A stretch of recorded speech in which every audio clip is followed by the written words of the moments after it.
Hai friends, yuk belajar bersama media belajar dan prospek.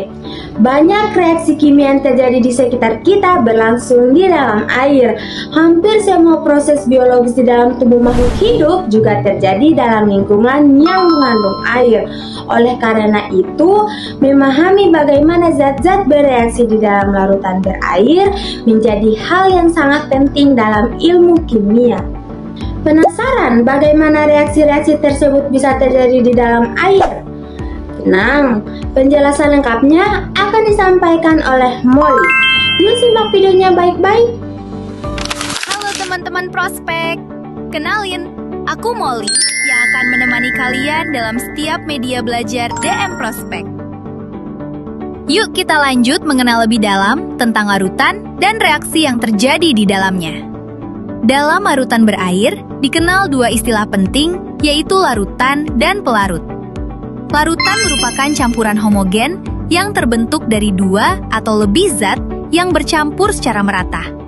Pada larutan, terdapat zat yang jumlahnya lebih sedikit, yang disebut zat terlarut. Sedangkan, zat yang jumlahnya lebih banyak disebut pelarut. Air sering digunakan sebagai pelarut, karena mampu melarutkan banyak zat sehingga berbagai reaksi kimia dapat terjadi di dalamnya. Di dalam larutan berair, terdapat beberapa jenis reaksi kimia yang sering terjadi dan banyak digunakan dalam berbagai bidang seperti industri, lingkungan, maupun proses biologis. Salah satu jenis reaksi tersebut adalah reaksi pengendapan. Reaksi pengendapan terjadi ketika dua larutan dicampurkan sehingga menghasilkan zat padat yang tidak larut dalam air. Zat padat yang terbentuk ini disebut endapan. Contoh sederhana dari reaksi ini dapat dilihat ketika dua larutan tertentu dicampurkan dan menghasilkan padatan yang terlihat di dasar larutan.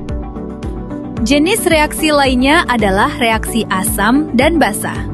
Reaksi ini terjadi ketika zat yang bersifat asam bereaksi dengan zat yang bersifat basa. Reaksi antara asam dan basa biasanya menghasilkan garam dan air.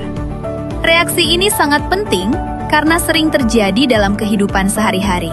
Misalnya, pada proses penetralan asam di dalam lambung dengan menggunakan obat mah. Selain itu, terdapat juga reaksi reduksi dan oksidasi yang sering disebut reaksi redoks. Reaksi ini melibatkan perpindahan elektron dari satu zat ke zat lain.